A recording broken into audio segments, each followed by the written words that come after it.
usapan mamasyal, diba? Kaya, maganda ang China, malinis. Balik na tayo, matutulog tayo sa airport. Balik na sa terminal, natapos na la mierda ni Betchay. Terminal na ulit.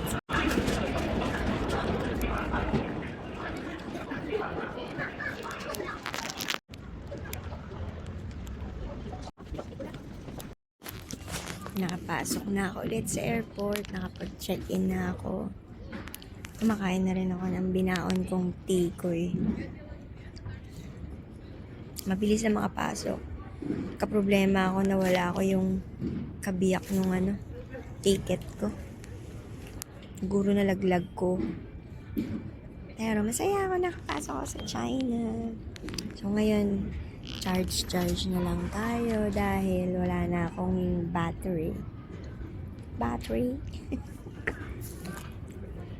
Tagal pa flight ko eh. Alas 3 pa lang ng hapon. 1 AM pa yung flight ko. So, tis muna dito pa upo. Mamaya matutulog ako. Walang internet eh. WhatsApp lang ang meron. China, may pet.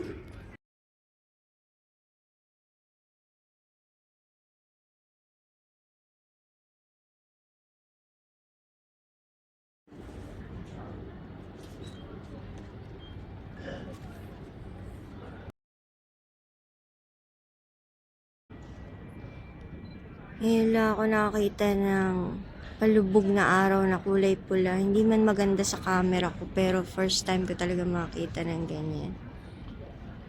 Nakaka-bless to see na may araw na kulay pula. Ang ganda! Grabe. Time check. Nakakalbo na tayo. Time check. Alas 5 na ng hapon. 8 oras pa ng paghintay. Ang tagal pa. Nag-charge pa ako. Nakakatulog ako pero nagigising di. Hindi naman makapahinga. Daming tao.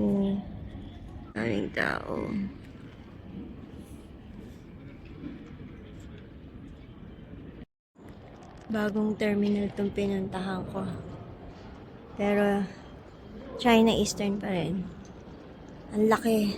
552 ang gates nila. Grabe. Ang flight ko.